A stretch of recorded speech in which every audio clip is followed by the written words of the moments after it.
The mystery machine drives along the beach. Thunder rolls and lightning flashes as it begins to rain. This is not the vacation our heroes expected. Something much more sinister is lurking in the waters. Welcome to Mysteries in the Machine.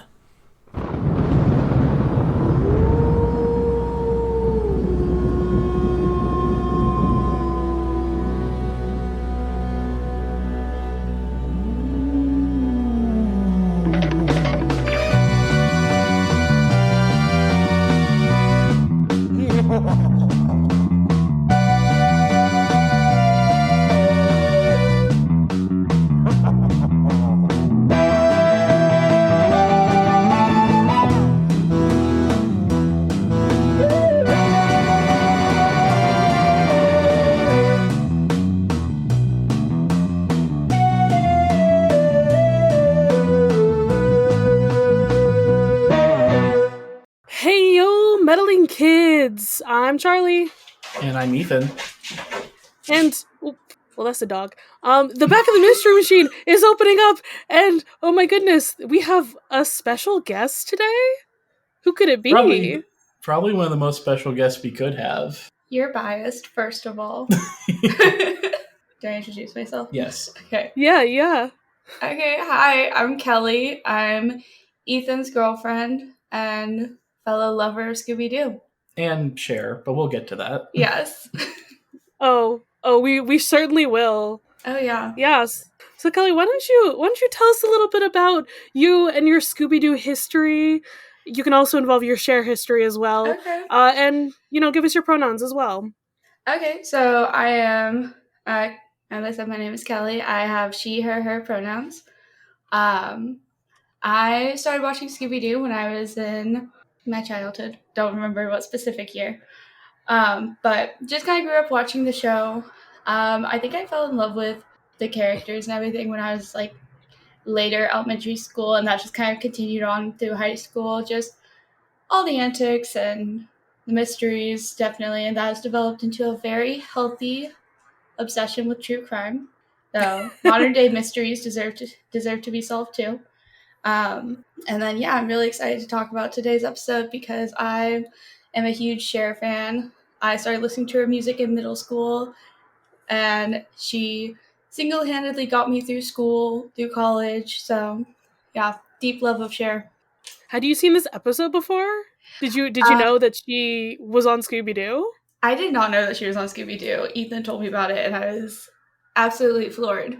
And I always watched Scooby-Doo like on Boomerang growing up. Yeah. So it was just kind of like whatever the producers decided to give us. So I'm a little bit bummed out that this is the first time I've seen Cher, because honestly, the most one-liners I've heard in an entire Scooby-Doo episode. She loved a lot of Cher's lines. Oh my gosh, yeah, brilliant. You'll be excited to know there is in fact a second episode of Scooby-Doo that has Cher on it. It is one of the most recent shows has her coming back. Okay, I'm here for it. Is it Guess Who? Yeah, it's Scooby-Doo and Guess Who. They came back to this old format where they had like a bunch of the modern guest stars, and as well as like fictional people. And Cher was one of the only returning people. That's awesome. She is. She's actually transcended from the Queen of Pop to the Goddess of Pop recently. Like that's her official media title. Is she's no longer Queen of Pop. She's the Goddess of Pop. That makes sense to me. Yeah, like from what I know of Cher. Yeah, like I read it and I just was not surprised. She's literally an icon, but right. She's almost 80 years old and she's still like touring and stuff. Yeah, she's still touring. She's had several farewell tours, but honestly, how could you possibly say farewell to Cher? But yeah, she's become such a versatile person anyway, because she's found her way through like television series to like game shows to reality shows to movies, music industry, obviously, and yeah, she really excels. I don't know if we can cuss on here because I want to say kick. You apples. Can cuss. Okay, great. She kicks ass, but yeah, that she does. Yeah, no, Cher kicks ass. Anyway.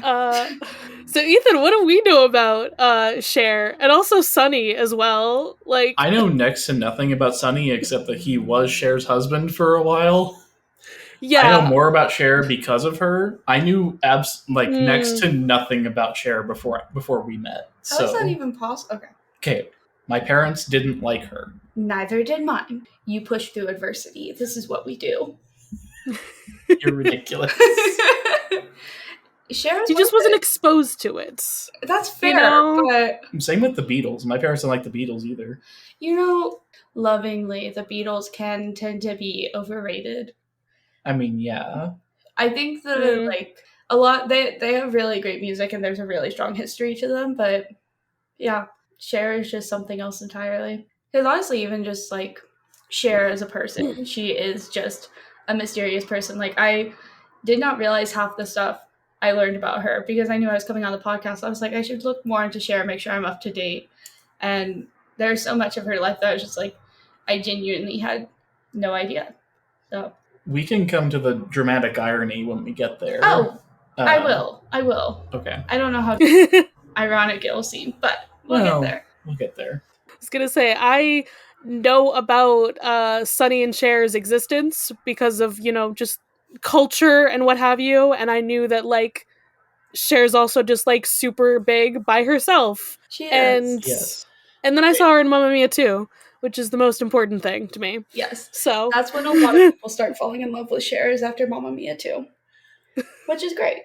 I first heard about Cher, and this is going to be really funny, after Adam Lambert parodied her song Believe and sung Do You Know the Muffin Man? What? This happened while I was in college. Yeah, so it's Adam Sandler singing Do You Know the Muffin Man, but in the same, like, song scheme as Believe by Cher. Oh my god. It's worth looking up. It's really funny. It is. It was stuck in my head for a long time. It's still stuck in his head, actually. How recently did I bust out Do You Know the Muffin Man? I mean, it's been a few weeks, admittedly, but every now and then we'll just be, like, driving along and he'll go, Do you know the Muffin Man? And it's just... I have no comments for that. Sorry, were you expecting me not to out you on your podcast? There are worse things. You didn't tell me I was supposed to play nice. There are worse things. It's fine. It's fine. Ethan, we all knew. Yeah. We all knew you were a dork. It's okay. Listen, I've been a known dork for 24 years. It's fine. Yes. We love you for it.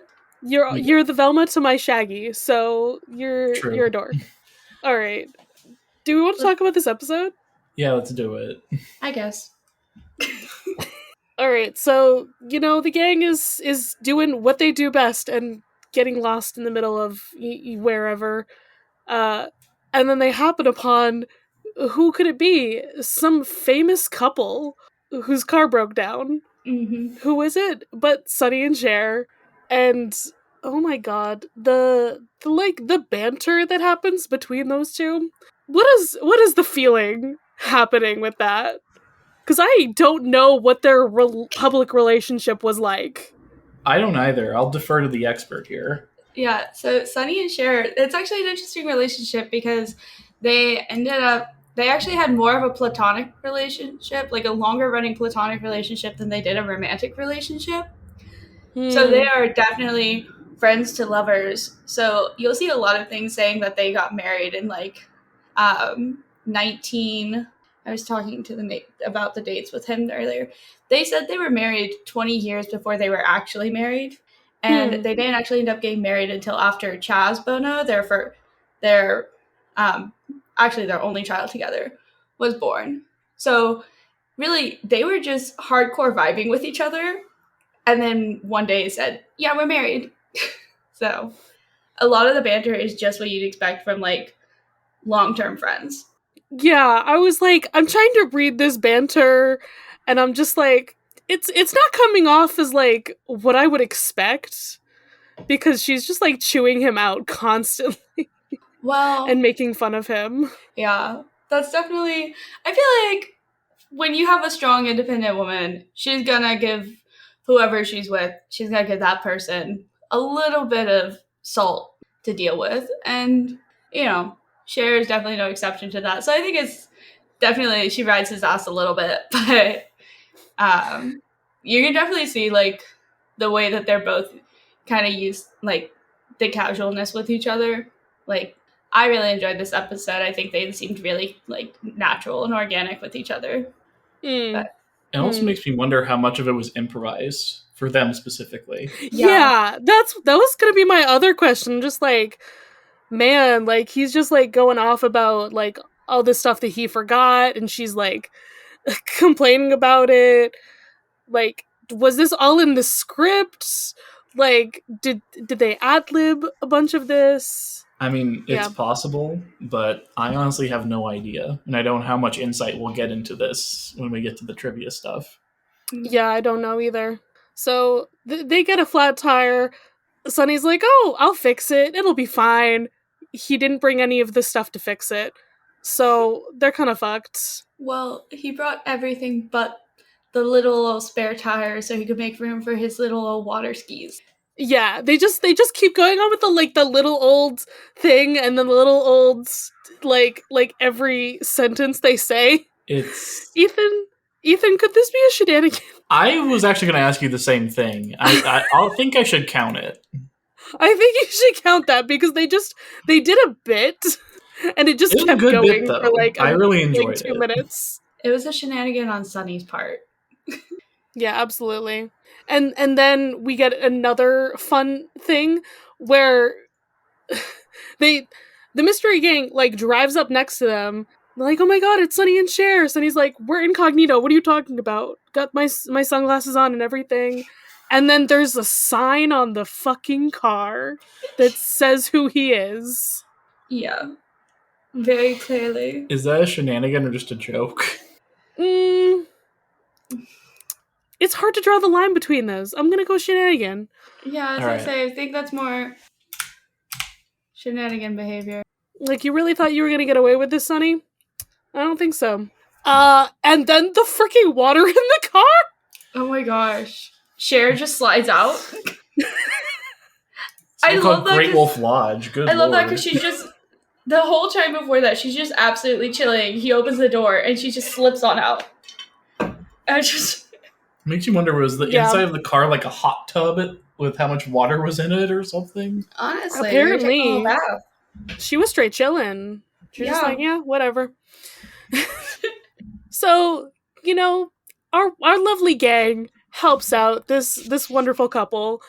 It's like, okay, we'll give you a ride to this vacation spot that you're going to go to, which is the Hideaway Hotel. But they come to the sign. Yeah, and the away is gone. Just says hide. Hotel ahead. Ah, gotta hide, everybody. Scary hotel. But this is when we start bringing out the brochure from his friends that like Sonny's like, oh yeah, this is what it's gonna be like. There's gonna be all this cool stuff. It's gonna be great. Oh, Sonny, you poor man. Poor sweet soul. Can't believe he still thinks it's gonna happen even after they get there. Like, I mean, okay, if you're pulling up to a hotel and you literally have to stop on the way there for a shark crossing, I feel like you should at least be raising a yellow flag. Like, let's pause a little bit and talk about this. But yeah, just a little bit. Yeah, no, he was bound and determined to get that honeymoon. I think seriously. Yeah. So yeah, they literally come to a shark crossing on this weird, like, stretch of road that is almost touching the water. Just, it's. I mean, it gets blown away by the water later at high tide. So already it's like so many flags of danger. I feel like. Are we counting Shaggy and Scooby getting rammed by sharks as a shenanigan? I think so. Literally, the shark crossing has like lines in the road so that the shark's fins can go through it, and they certainly do. Yeah, they're just standing over each other and get credit carded. Isn't that what it's called? We don't need to get into I don't know. Anyway. It's news to me. I mean, when my friends and I did credit carding, we did like the back of the neck. I see. Not the butt crack. Butt crack, but I didn't do that with my friends. It's fine. I'm sheltered. That's okay. Well, this is, I think, like the second time this series that we've had someone drive the gang off the road. They do not get thrown into the ocean, thank God, but still nearly get killed by an oncoming car. Right. That's like, well, what's it called? It's a trash truck. Removal. Like, yeah, it's like speedy garbage removal or trash removal, something rapid like that. Trash removal or something. Yeah, rapid trash removal. And they're all like, "What? Why would you want your trash to be removed that quickly? That's suspicious." Indeed. Indeed. And then we get a small little clip of a creepy dude in a trench coat and a hat speaking on like a little walkie-talkie. That's not suspicious at all. Yeah, when Kelly and I were watching this, we're like, that's the most realistic looking eye we have seen in this entire show. Yeah, it probably looked a little weird if they just did the U with the dot in the middle. Well, probably.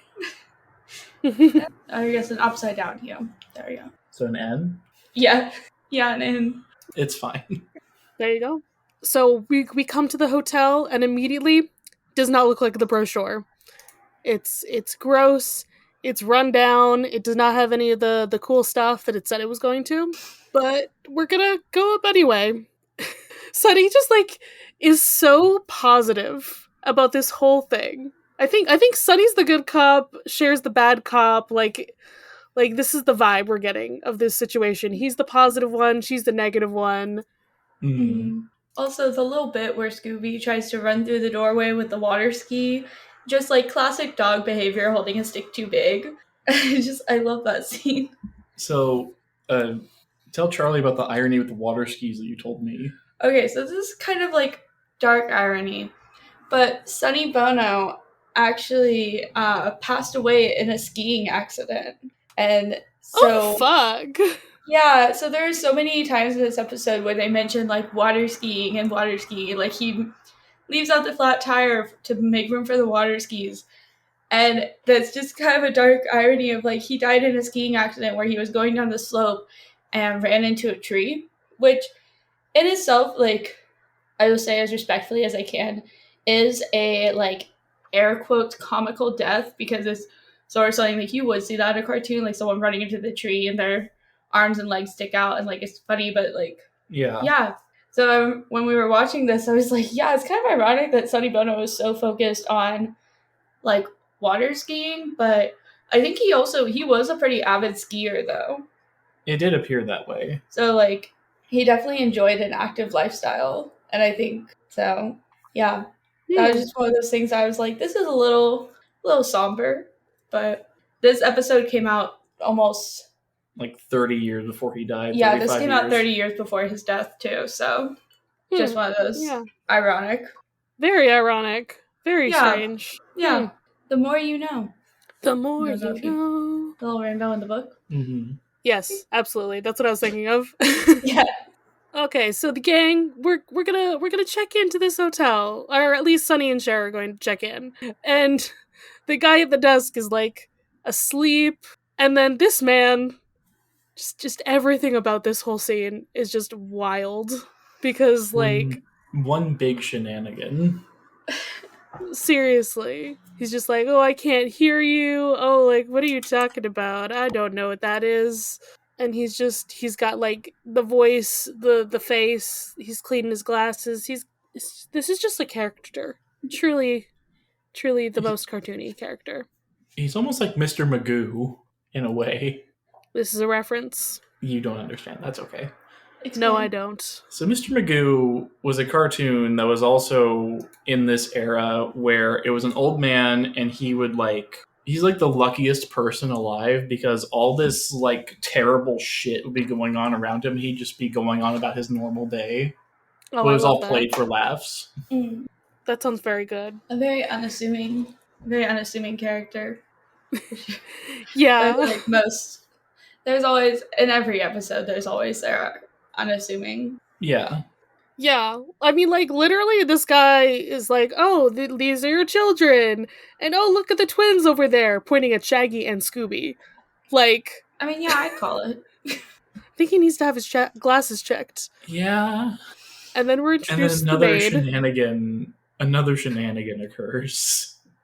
Mm-hmm. Where the desk clerk says Scooby is the Hound of Baskervilles from Sherlock Holmes. Yeah. I mean, sure. To be fair, Scooby is as big as this old man. Like, I would be concerned if I walked into a room and saw a dog as large as I am. Yeah. It just keeps going. It doesn't stop. We're introduced to the maid, who's like terrifying, large person who's like scary as hell. She's got this look, and she's whacking stuff with the broom. Yeah, that's not Matilda. That's Miss Trunchbull. That's what it is. That's the vibes. But like Miss Trunchbull, but if she didn't talk, she was just, her look was scary. Yeah. A very intimidating woman, for sure. Exactly. Yes. And then we bring the brochure up again. It's like, okay, so what about this thing that you have and this other thing that you have? And it's like, this friend who gave you the brochure, when did they come here? Oh, like 15 years ago. Sonny! I don't know what he expected. A lot can change in a decade and a half. Seriously. Those Reddit reviews, I did like the joke that it was like his 6th marriage, though. Yeah. There is a lot of really great kind of references and innuendos in this episode, I felt. I thought those weren't till later. Yeah. Okay. Oh my goodness. So, I'm trying to remember where the fuck we are. Okay, we're still just talking to this guy. And we're gonna get some rooms. And he's adding the kids onto his tab. Because he's such a nice guy. That's very cool of him. So, is this where we can't go back, though? Or is that later? Let me see. I think it may have been later. Okay. But Kelly has referred to the guy behind the old man as Mr. Meeseeks, even though that's not his name. And I will now refer to him as such until we're done. The name reminds me of like, Mr. Meeseeks. Yeah.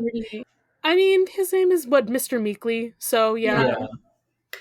It's just how often they'd say his name. They're like, oh, where's Mr. Meekly? Where's Mr. Meekly? And I'm like, I'm Mr. Meeseeks! So my brain is all over the place. That's fine. And it's even funnier that you called the maid Miss Trunchbull when her name is actually Matilda. I know, that's the point. Okay. I forgot what her name was. So. No worries. Alright, but here's where we get mention of the curse. Because there's always a fucking curse. Like this place wasn't creepy enough. It's supposed to have, like, what? Like, a golf course and, like, this kind of, like, surfing and, like, this other thing. And instead it's just a rundown hotel. And it's got moaning and a creepy shark man. Guys, why are we still here? Why haven't we tried to leave yet? Beats me. Maybe they were, maybe Mr. Ink is just like me and they never turn down free stuff. Like, well, we're staying in this hotel and we don't have to pay for it. Might as well. Yeah. It's because Fred got bored. He's always the one pushing them to stay at the creepy location. Like, Daphne and Velma go along with it. Shaggy and Scooby try to run away from it. Then they get grabbed with Scooby snacks. Which, I have many questions about the Scooby snacks. But that's for another time. It doesn't have to be. Okay, so there's this association with Shaggy and Scooby and a certain symptom to using a certain like I love her dancing around it. Don't dance around it. Just okay, so if you get high, yes, you get munchies. Yes. Well, my thing is, they're less willing to do something until they're given a Scooby snack. After they're given the Scooby snack, they become more willing. And either these Scooby snacks are like the best thing ever, or they're edibles. So like Scooby and Shaggy are just getting. They're like, okay, but would you do a high? And yes, I would. No one walks to a haunted house sober on purpose. Well, people do. I wouldn't. I know you wouldn't. I was gonna say Fred, Daphne, and Velma certainly would. Yeah, so Fred, Daphne, and Velma. They're so. I don't want to say they're maliciously drugging Shaggy and Scooby, but I don't. There's something going on with the Scooby snacks, because it's always after the Scooby snacks come out too that we notice Shaggy and Scooby are more focused on getting food. But I hadn't thought about that. Like we knew Shaggy smoked. I didn't think Scooby was in. Well, on he's it always at all. eating the Scooby snacks. That's true. So are they smoking or are they doing edibles? This is the question. Why not both? Why not both? Shaggy would do both. Shaggy would 100% do both. Oh my god, have you seen there's like I keep getting shown this on Pinterest, but it's like a whole chart of everyone in the gang's relationships to each other. And everybody and Shaggy is like everybody's drug dealer. But the way that this person is like colored all of these like lines to each other, the line for drug dealer and the line for like I think like casually fucking or like exes but chill is like the same color. And Shaggy is also Scooby's drug dealer. So like all of the comments are like, wait, why not both? I immediately took back my why not both. We don't condone that. Yeah, it's just like all the comments are like, wait, Scooby and Shaggy? Oh my god. Well, there's a lid for every pot. I just personally do not care to find it. Yeah. Yeah. And with that, moving on. We certainly are. So I think it's just Shaggy and Scooby sharing a room this time. There's 2 beds, thankfully. We'd have a fan fiction on our hands if there wasn't. Well, hey, they both had to sleep in the same bed with Fred in a previous episode. True. So. Yeah, where was Fred sleeping this time around? Because Daphne and Velma had a room. Scooby and Shaggy had a room. Did Fred get his own room somehow? I think so. They never covered where he was staying. Maybe Sonny just wanted to give him his own room. You know? Yeah. I'll save a comment for later, but yeah. Oh dear. Okay, so like, they get scared, of course, because it's Scooby and Shaggy. There's creepy noises, and they're both hungry. Now I'm hungry. And I've eaten too many Cheez-Its today. I've eaten too many Cheez-Its! Never enough. But they're gonna go and grab a snack. And then Velma and Daphne are also, like, looking out. They're like, could there be a weird fish dude? Probably not. It's fine. Everything's fine. But they do see it. Mm-hmm. Like, we don't really get much of a satisfying ending to that scene where it's like, the lightning flashes, they see something, Velma describes it in detail. And they're like, okay, we'll try to see it again when the lightning flashes again. They definitely see it again. And they're like, and then we're gone. Yep. Back to Sonny and Cher. Back to Sonny and Cher's antics. Truly antics. She keeps making fun of how short he is. Yes. Cher is also a very tall woman. She is. This is true. I'm pretty sure she's taller than me. Okay, but how tall was Sonny? I don't remember. I want to say he was like... Bono height. 5'5". Oh, he is short. But I think Cher... She's 5'7". Yeah, it's like she's 5'7" or 5'8". So she's not too much taller than you. But the thing is, she, like, growing up, she was taller, so she took the avenue of she just embraced her height. So that's why in a lot of pictures you see her wearing heels and platforms, because she's just fully accepted. Like, I'm tall. You all are short. It's not my fault. These shoes are cute. I'm going to wear them. I don't know. I thought Cher was like 5'10". Because of the heels. Okay. You never see Cher not wearing heels. That's true. Yeah. So Sonny wants some room service. He's like, I really want a warm glass of milk. Also, he's wearing quite the pajamas here. There's a dragon on the back. Amazing. It's very Barney the Dinosaur. It's in terms of color scheme, because there's like, it's mostly purple with like the green on the back. Yeah. It's definitely something that a man would walk into store and say, you know what, I like this. And I'm sure he does like it. Just whether or not it's... Yeah, whether or not his wife likes is a different Yeah. story. Well, Cher is very into it, or she's not Barbara Streisand. Well, here's the thing. It's not. So, of course, they can't actually order room service because the phone's just not working. And he opens the door like he's gonna go out and then sees Matilda, who is terrifying, closes the door immediately. Like, nope, okay. One look from her. Goodbye. Is that a shenanigan, Charlie?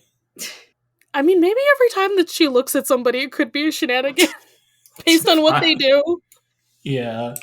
I love the way Cher asks him who was out there, and he, in like lack of better terms, he's like, I think I just saw the Jolly Green Giantess. It's just not much jolly about her, but or green, but definitely giant-ish. Well. So we go back to Shaggy and Scooby, who are looking for food. Where the heck have they ended up? Is like this place looks like some weird cellar and not like the kitchen at all. No, this is some Cask of Amontillado bullshit. I mean, literally, as we see the eyes through some like brick in the wall, like one brick is gone, and then there's just some eyes looking at them, following their every move, and then puts the brick back so that nobody can see. Like, bruh, that's some scary shit. We have one of my favorite shenanigans here, where Shaggy slams the door so hard that a fake shark falls on Scooby's head. It's like, oh no, it's the shark guy! Ah! And then Scooby even sees himself in the mirror. It's like, ah! He's got me! So yeah, absolute shenanigans. Okay, so we did get Fred checking it on Velma and Daphne. And he's like, I don't see anything. I don't know what you're talking about. There's no shark guy. We didn't even talk about what he's called. Oh, we didn't. That's true.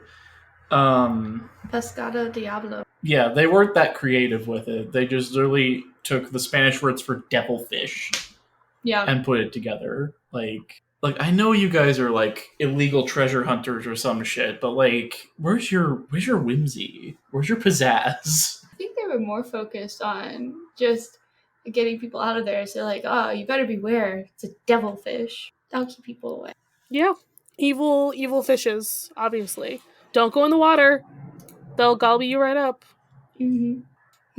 And we're still going with the horrible sounds going on. Like there's still like weird whooshing going on every so often that everybody's terrified of. Yeah. So we're back with Sonny and Cher.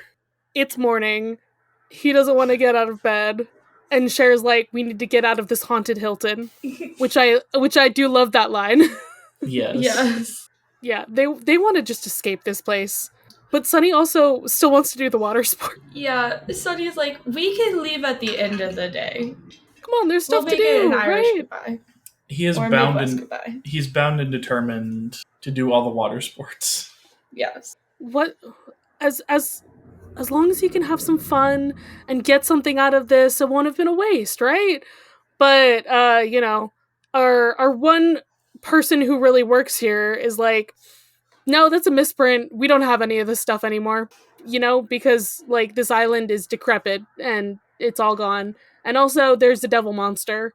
So like, don't go in the water. Come back another time. But also you can't leave. That's true. Yeah. Because like, okay. There's something Kelly and I were talking about. Get them out there. Sorry, he really should have tried to get them out there like last night. Because now he's just like, fuck, I have to keep these people away. Yeah, something Kelly and I were talking about while we were watching this is Cher refers to herself multiple times as an old married lady. She's 26 when this episode aired. She's younger than me! Yeah. Well, and it's just funny too because like Cher as a person now, she never she will admit that she is the age that she is, but she's like, she'll just say, I don't feel old. I don't think I'm old yet. Old is a state of mind and it's not my mind. Well, so it's just kind of funny to see that was like the jokes that she would make when she was younger. It's just, this old married woman. She's 26. Truly wild. Mm. How old was he? He was Uh, okay. He was like 10 years old. yeah, there's a little bit of an age difference. I did not know there was that big of an age difference. Yeah, he was born in 35. She was born in 46. It's 11. Okay. Yeah. I mean, it was the 70s. Yeah, people were getting married younger at that time. People were marrying younger people at that time. Yeah. It's okay. Certainly. We're not going to worry about that. So yeah, literally the fact that there's water covering the only landmass that'll get you to and from the island is also why there's not a lot of people here. I think the other reason is because it's a decrepit fucking hotel. Well, there's something to be said about character, and that this place has none. Exactly. Literally none. Yeah, so they decide to split up and not look for clues. They're going to comb the island to see if there's any way to leave or, figure out what the heck is going on. Immediately, Daphne and Velma have found some footprints from the shark monster. So they did see it. They saw something for sure. Yeah. I love that they went exactly to where they saw him last night and immediately see the footprints too. Like, it's not like they were just walking around a different part of the island. I mean, yeah. I mean, hey, they were like, let's figure this out first. This is the most important thing, is to figure out that one mystery. Okay, cool. That wasn't a trick of the light. Yeah.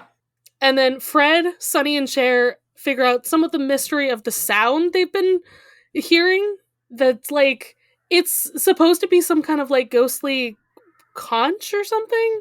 Mm-hmm. That's what it's supposed to be. That's what they say it is.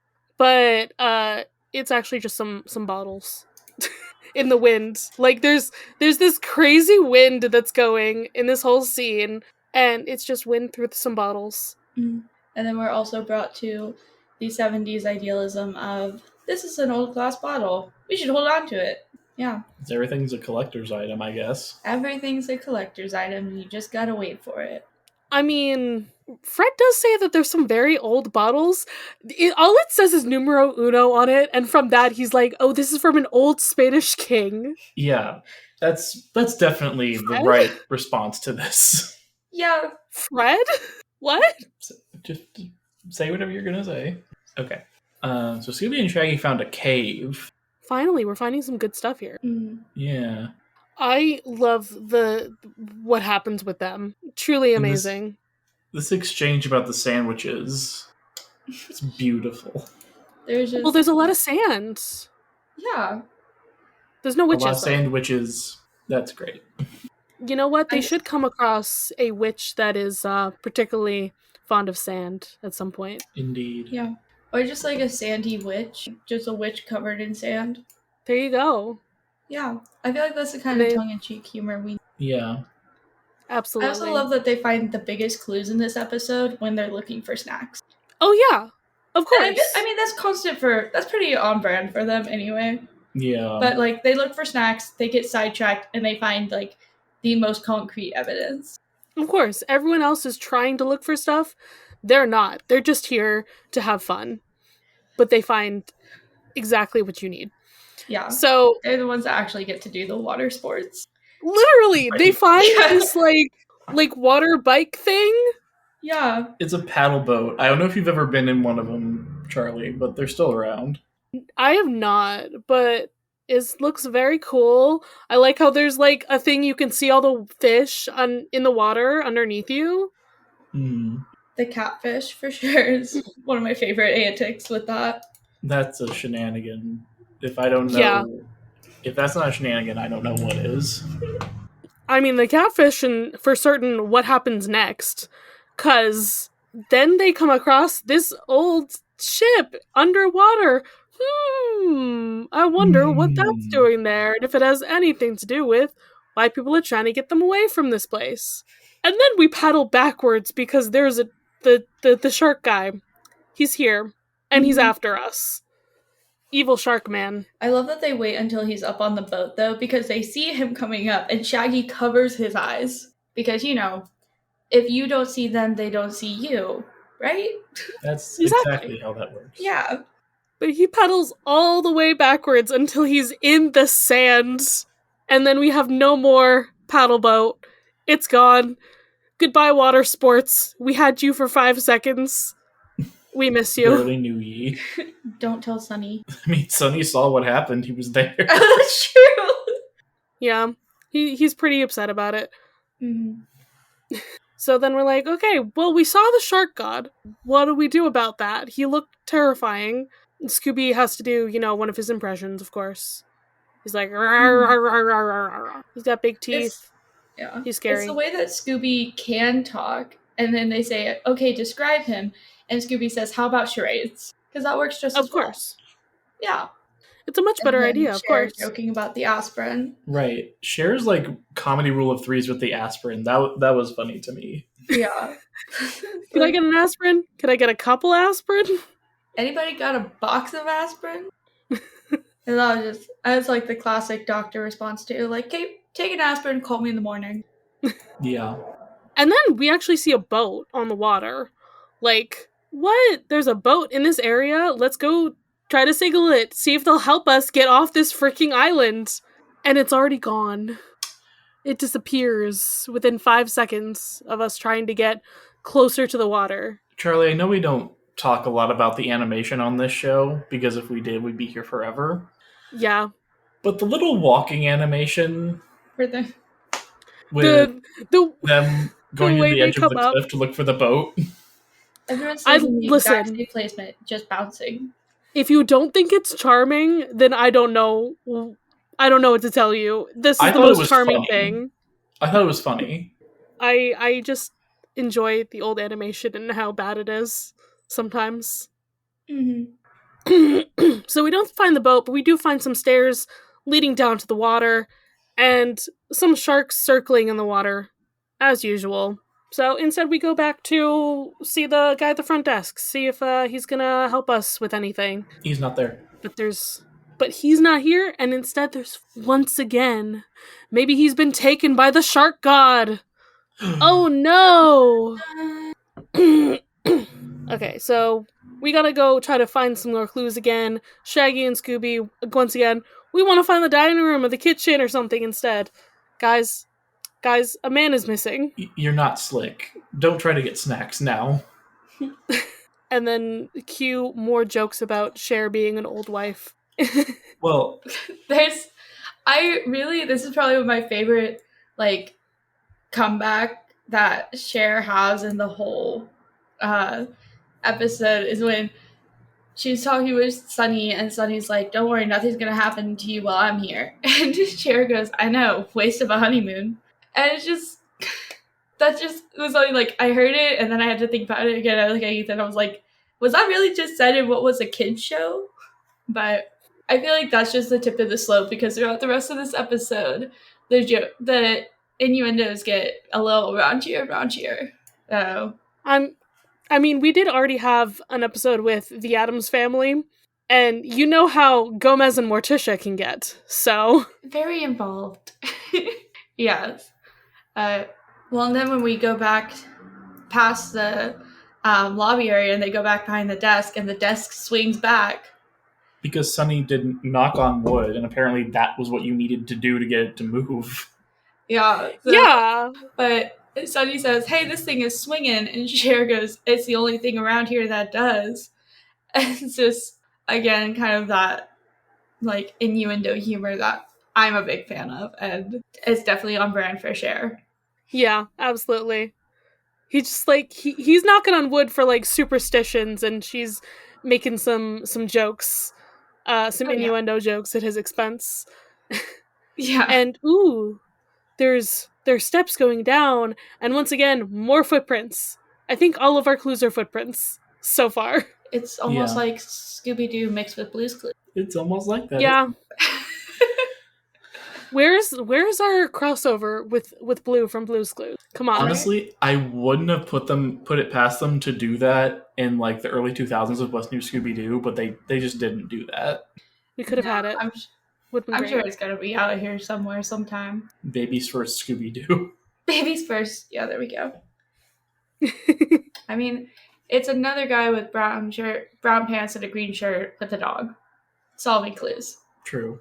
There you go.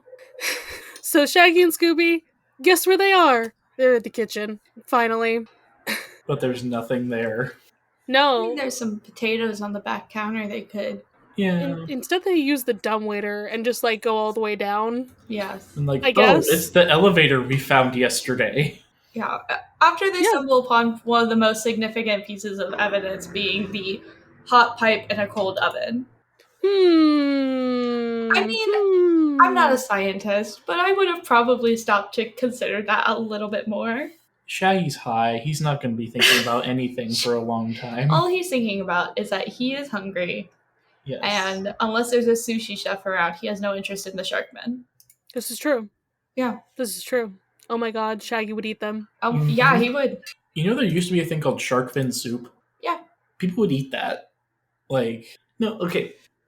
The fact that people would eat shark is what's astounding to me. I've had shark before. You have? Yeah. When? You know what's so upsetting about this is I ate shark in St. Louis. How? It was shark nuggets. What? It tasted like fish sticks.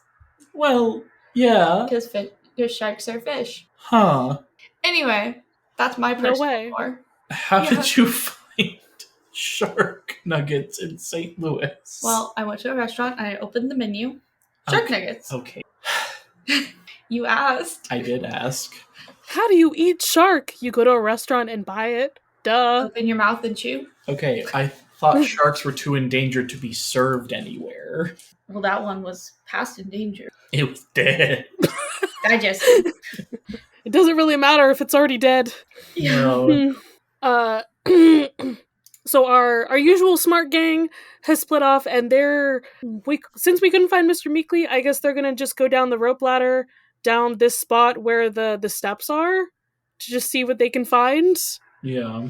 But Sonny and Cher find a secret door. It's not quite a tunnel, it's just a door. Mm-hmm. Secret door. I mean, we do get a secret tunnel later on, but... This is true.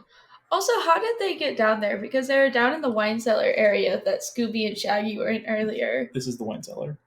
Yeah, they are down in the wine cellar, but they were up in the lobby. They never specified why they were going down there. Or did I miss that?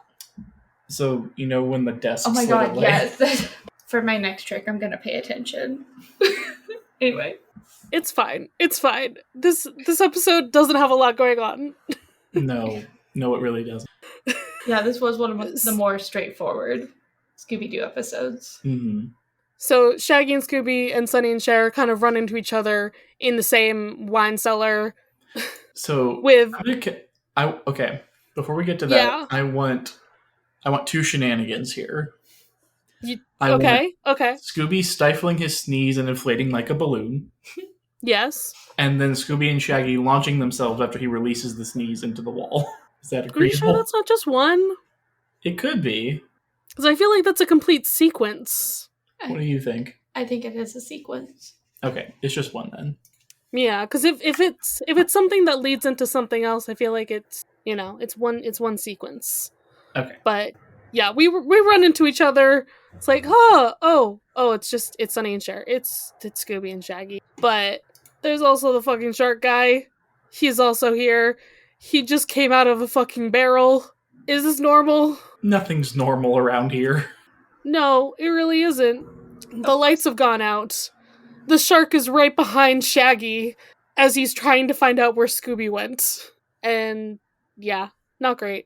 We really haven't gotten a lot of chase in this episode, though. We haven't. No. Need more chase. Until now. Well. Yeah. But first, we have to deal with the staircase coming loose from the cliff and falling into the ocean. Weren't they using a rope ladder? I'm like so confused. I think they used the rope ladder to get down to the stairs, but then it just makes me question. I'm like, okay, so you've had the owner of this hotel say, these stairs are not safe, do not go on them. And then the whole gang goes, well, might as well test it out, right? And then they act surprised when the staircase breaks. Just the shocked peek in your face. No way. No way. No. The consequences of my own actions. Exactly. So now we get some Yeah. good chase scenes in the wine cellar. Yep. Sonny, Cher, Shaggy, Scooby, we're all running from the shark guy. We even push some wine on top of him. like a whole case, or it's I guess a shelf? Yeah, but yeah, my brain was like, what word am I looking for? this poor shark man is going to have the worst headache in the morning. And he didn't even And drink not the because wine. he's hungover. I was gonna say, I was like, I mean, I usually have a headache in the morning if that much wine is involved, but for an entirely different reason. Mm-hmm. Exactly. So Smart Gang is not so smart today. The consequences of their actions have landed them in the water with all the sharks. Oh no! What are we gonna do, guys? But they're not actually sharks. They're super duper fake. It's a fake fin attached to a thing and a chain, so it looks like it's swimming around in this spot, so you don't come down here. And they're all going into a cave. In and out of a cave. Mm-hmm. So they grab onto the fins and just like go in there to see what's going on. Yeah, might as well. And now we get more shenanigans with Sonny, Cher, Shaggy, and Scooby running on top of the wine bottles that have been knocked over. But in a perfect line In that a perfect extends line. across the whole room. Yes. Yeah. Shark Guy's also behind them again. And then they all go into the barrel that he came out of. Yeah. This is our secret tunnel. Yeah. This is our secret tunnel. We've locked him out of his own tunnel, and he's fallen down on the ground again. And it looks like the gang is about to find each other because Smart Gang has swum into this cave. And we find out what the heck is going on. Finally! The bad guys found gold. A lot of it. A lot of freaking gold. Yeah. The kelp dredger serves another purpose. Indeed it does. What is it, Charlie? Sorry, I'm just like, wait, what just happened here? One of the things like came down and almost killed the gang. Yeah. One of the cauldrons came down. Mm-hmm. Yep. That was just a little terrifying for a moment there. I'm like, wait, I don't remember this part. Yeah, that did seem a little, like, pun intended, heavier of a threat than the gang usually face. Yeah. Just a little bit. Because they have to hold their breath for all of this. Yeah. And the buckets are like coming after them. Yeah, and the thing was gonna scoop them up, and if it did scoop them up, it went up pretty high, so it would have just dropped them down to the wood or the water, but water holds surface tension, so that would not have been a fun time for anyone who get caught in that. Not at all. No. Alright, so we're still being chased by the shark guy. Shaggy, Scooby, Sonny, and Cher. We're all in the cave. We're all here. And there's a bunch of trash cans? I don't know if that's relevant, but like, there's just a million trash cans in the background here. Why is that? What could it be? Ocean waste is a big issue. I guess. We also see the, quote, crane operator, which is obviously Mr. Meeseeks himself. Yeah, it is pretty obvious. And then we also have Shaggy's absolute football star kick knocking the shark man into like several midair somersaults into the wall. Yeah. And you get the full effect of the halo and the stars going around. Like, this guy's going to be down for a minute. Yeah, absolutely. After he puts the trash can lid back on, because we might be monsters, but we clean up after ourselves. Yeah, of course. Yeah. He's very protective of this trash can. Once again, It's just so funny. It's like, why trash cans? Of all the things. That was a choice. It was. Yeah. So now we have the scared gang plus Sonny and Cher in one of these cauldrons with all these gold coins. Yeah, they found the end of the rainbow. Oh, yeah. Obviously. And they're just chilling in their low ride until they realize what's coming on till the end. Yeah, you guys want to go, like, straight into an oven? I don't think you really want to go into that. What? Sonny and Cher are on a getaway. You want to get a little bit of a tan. That's one way to do it. That is one way to do it. I think it'll just give you, like, third-degree burns. I mean, as long as it's even and doesn't leave lines, I'm okay with that. A tan is just a very, very, very minor burn. That's all it is. Yes. Yeah. So we just keep going around. Everybody's like figuring out slowly what's happening here. Fred gets covered in like black paint when he's touching some of the trash cans. It's They almost like really they were should have been painted a sign. recently. There should have been. Yeah, where's the wet paint sign, guys? Come on. Yeah. And our entire like scared gang is like covered in gold on the ground now, it seems. Unless they're Scrooge McDuck, they should be dead. Yeah, really. Yeah. Well, the shark god definitely is sleeping with the fishes, so to quote. Hey. You gotta get it. You gotta get it. So Fred takes 2 of these trash can lids, which I don't know how heavy these things are, because they're, spoilers, made of gold.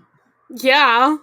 But Climbs all the way to the top of the crane. yes. Listen, this is his easiest trap ever. All he has to do is just bang them like they're cymbals. And then he's boasting like, yeah, my uncle was like a cymbalist in a band. I can do this all day, man. Okay, Fred. Okay. Okay, bud. I like that Fred's biggest flex in this moment is what someone else can do.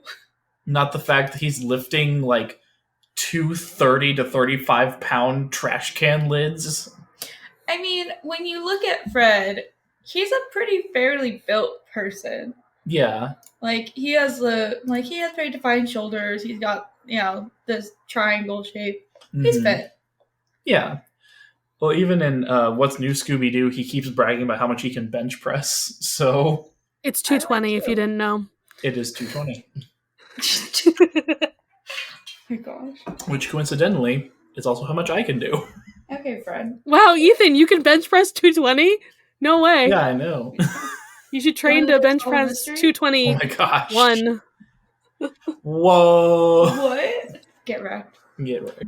All right, so yeah, we figured out it's Mr. Meekley. It's the one guy who really works here. But then suddenly the maid comes up behind from behind Fred and then talks to the shark men on the little thing that Mr. Meekley had to communicate with them. It's like, well, I'm here and you're surrounded. And we're gonna get you now. So, Did they ever show who they're surrounded by? Like, it doesn't look like there's any support, so it really looks like the sharkmen are in the water, able to swim away, but they just are like, okay, yeah, that's it, and swim off. yeah. There's no evidence even tying them to it because they're wearing a mask. You can't see their face or how tall they are. Right. I would have just swam for it. Yeah. I mean, basically, it's just like, hey, I'm a secret agent. I'm here to arrest you. Get back to the hotel immediately. You know, Okay. I gotta appreciate this man's commitment to doing drag. Yeah. He did it. He did pretty good. Yeah. Well, I feel he like said. for once it wasn't a joke. Yeah. No. I was just It was like, a disguise. Yeah. And Yeah. like he said, a man would have been much too intimidating for Mr. Meekley. So Matilda was a much softer approach. Even though she looked fucking terrifying. Yeah. Also, yeah, still. I would just like to say this has got to be one of the cheapest baits at the unsuspecting suspect, because this poor old man, his name is literally Mr. Meekley. Like, he's just meek and unassuming. No one would think anything about it.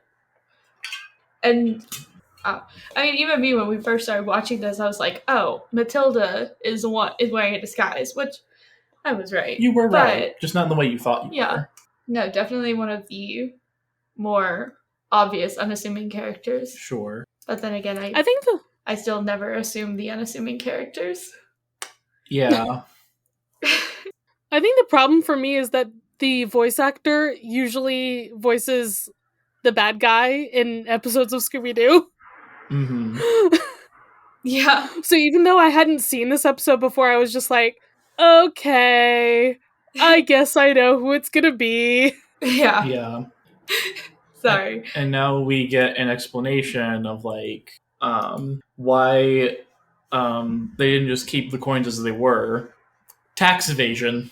Yeah, it's not just, trying to get some gold and like become wealthy from that. It's like also we want to avoid the taxes as well. Just well, I love too. They're like, yeah, we caught you because one of your sharkmen tried to spend a doubloon in town. So I'm like, these guys really walked into town and said, "Hey, let me get a bag of chips. Here's a doubloon for your trouble." One of them. There's no minimum wage employee that's going to see that and actually accept it. Yeah. I mean, okay, actually, I can think of one minimum wage employee, and that was me when I worked minimum wage, and I would have for sure been like, yeah, keep the bag of chips, and I would have sold it. Yeah. But if it ended up not being worth much, then I would have reported it. Yeah. Listen, if you're gonna spread the wealth, then we're chill. But if you're gonna waste my time, no. So one of these guys was just a fucking idiot. And there were like multiple Sharkmen also.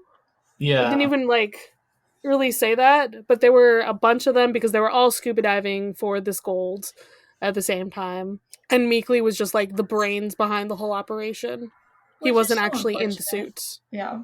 Well, and at first I was like, it didn't make sense why there's the heavy breathing because after Fred hits the trash can lids together, Mr. Meekly is like kind of growling. It sounds like the heavy breathing, but then you find out that the heavy breathing is the scuba equipment that they keep on while they're chasing. Mm-hmm. Yeah. So you get the Star Wars Darth Vader breathing. Yeah. Yep. Yeah. I felt like that was very pertinent to discuss. Thank you. Turns out the hotel was condemned and abandoned. Who could have seen that come? Wow. It would have been even funnier if Sonny and Cher just went there and there was nobody. Like, oh, okay. That's just the whole episode. then it could have just been a different kind of ghost episode. Yeah. Yeah.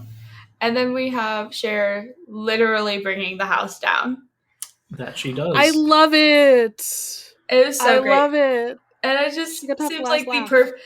If Cher was going to be in an episode of a show, of a cartoon, it's going to have that dramatic of an ending. I feel like that was just perfect.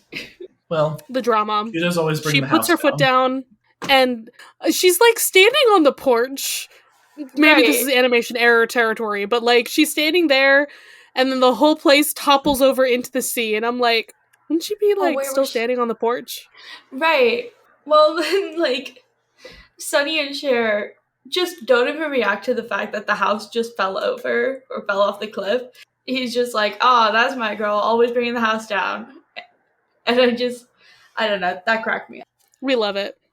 Yeah. So that was the secret of Shark Island, I guess. There we go. This definitely feels like one of them where they just slapped in a guest star, because it wasn't like thematically relevant to them at all. Yeah. I don't know. I feel like with it being Sonny and Cher and the way that they had like the Sonny and Cher show, it was always kind of like laid back humor, kind of tongue-in-cheek stuff. So I feel like that was really on brand for Sonny and Cher, but that's my personal opinion.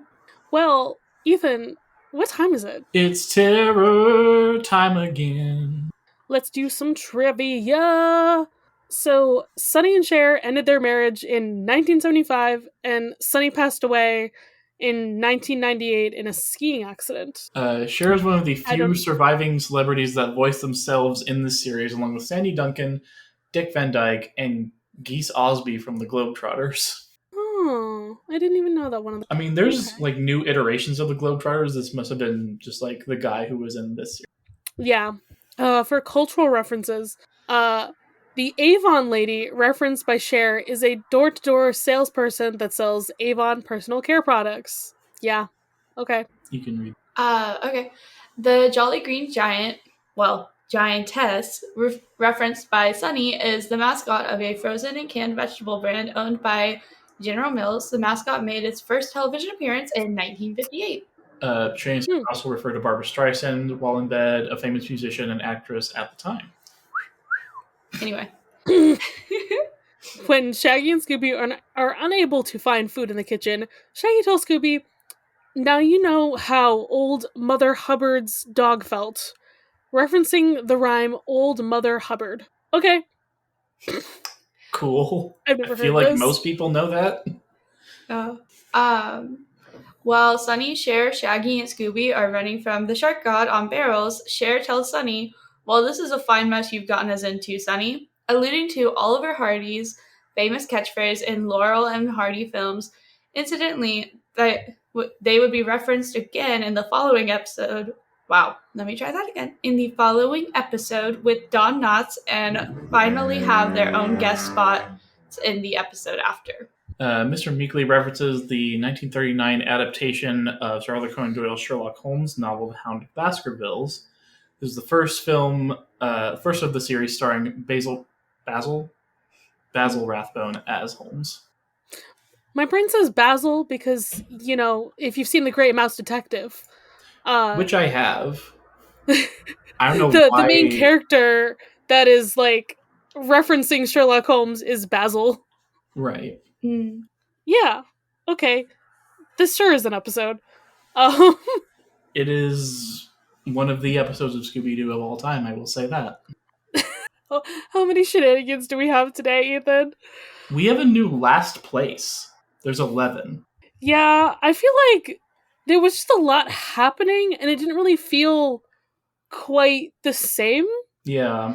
I feel like this episode was more, conversational humor and less antics. Yes. So it was more of, comebacks, catchphrases, quick wit remarks, and less of the, more comedic timing or, visual comedic timing.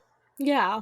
Which, isn't bad thing. It just makes for, less interesting cartoon, I guess. Yeah. I feel like this was definitely one that, the parents watching with the kids would have enjoyed this episode maybe a little bit more. Yeah, I'd say so. But the kids are like, when's they're gonna do something funny? Yeah. All right. So before we completely wrap up, we got a couple more things. So what do we rank this episode out of 5, Charlie? Oh, I have to say, I'm scared. It's not very high for me. Okay, I was gonna say maybe a 2. I was gonna say 2.5. I was gonna say a 3, but that's because I think Sonny and Cher were hilarious in this, so I feel like that gave them bonus points. But in terms of Scooby Snacks, yeah, I could see a 2.5. Okay. I'm just gonna make my math 2.5. And now we have our last episode shared with the Addams Family one. Yeah. They're both ranked at 2.5 out of 5. Yeah. This one's just not having enough, antics and weird stuff going on. Yeah. And that one just not having enough Addams Family. So, there you go. Yeah. And then whose side are we on for this episode? Do we side with these weird shark men trying to steal treasure and evade their taxes? Do we side with the gang? Do we side with Cher for bringing the house down? Because I'm with Cher. Honestly, I'm with Cher because the girl really was out here, she just wanted to go on a nice vacation, a simple honeymoon, and she ended up getting dragged into this absolute, hellhole of a hotel. She got dragged along into this big investigation that she really didn't bother to be a part of. The girl slept soundly the whole time she was there. She was not concerned about any of this, but Cher's not bothered by anything, though. she's not. That's why very unbothered.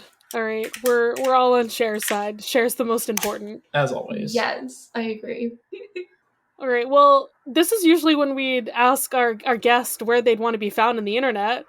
I don't know if you want to be found on the internet, Kelly. Yeah, ideally, if I am being found on an internet, it's a true crime case. So currently nowhere. There you go. Yeah. She's just an entity that lives in this podcast now. Yep. Indeed. You will hear from me again. Or not. Wahahaha. It depends on them. You'll hear me yelling at Ethan in the background someday, I'm sure. You're ridiculous. No, I am very respectful.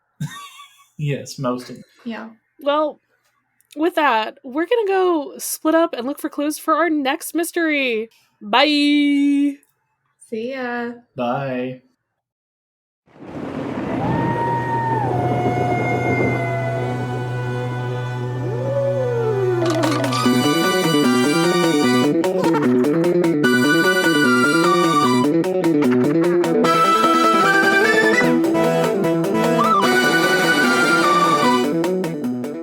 You can follow this podcast socials at Mysteries in the Machine Pod on Instagram. You can send a message to our email, mysteriesinthemachinepod@gmail.com. Be sure to give us a rating, a review, or let your friends and followers know how much you love the podcast. That really helps. You can follow me, Charlie, at GreenPixie12 on most platforms. I also have an art Instagram at GreenPixieDraws. You can find me, Ethan, on Instagram and Threads at ethan.t.hewlin. Our music was written and produced by Jason Hilton. You can find him at Negative Selections on Instagram. We go in here. We hear. I love how this is just the vibes. Existing? Barely. Yeah. It's an oof. Okay. Tis. Ethan, do you have a creepy intro? I'll do my best. I don't really... this I mean, series there's gives me thunder basically crashing. nothing. What? There's thunder crashing, and That's they're probably the driving most on I'd a be able to road. do. Yeah. Yeah. I'm literally rewatching What's New Scooby-Doo, and they have such better intros. So I need to rewatch Mystery Incorporated. Yeah. Alright. it's on my list So, of things to rewatch. I don't know if you've listened or not. I don't think you have. I have not yet.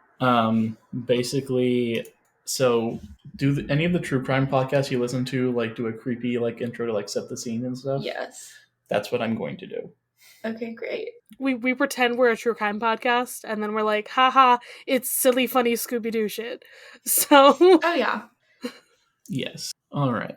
Let's see. I'll think of something. Okay. You could just look Thunder Crashing. What? Does No. it have to be from this? Yes. Okay. So I'm basically describing what's going on. Like the overview of what's going to happen in the episode? Of what's happening right now. Oh, okay. It'll make sense in a bit. Okay. All right. The mystery machine drives along the beach. Thunder crashes as it begins to lightning and rain. This is not the beach vacation our heroes expected. Something much more sinister is upon them. Welcome to Mysteries in the Machine. dun dun dun. What? Can you reshoot that? Why? Because instead of something is not what it seems, you could say there's something more sinister lurking in the waters. What do you think, Charlie? It's fine. I mean, I can go back and do that later. It's not a bad Let me see. suggestion. Who's editing this one? It's me. Okay. I can go back and do that later. So I studied English and creative writing when I was in school. So did Charlie. okay, yeah, That was my major in college, creative writing. yeah, we love it. But yeah, It's good stuff. you don't have to. I just thought of improvise it. all of them, so No, He you're good. does. I just thought of it. It's okay. Okay. I mean, if you wanted to write down the intros, you could always pair them. I could do that. But- I just don't. No. Okay. Blah, blah, blah, blah. I have to remember how I do this.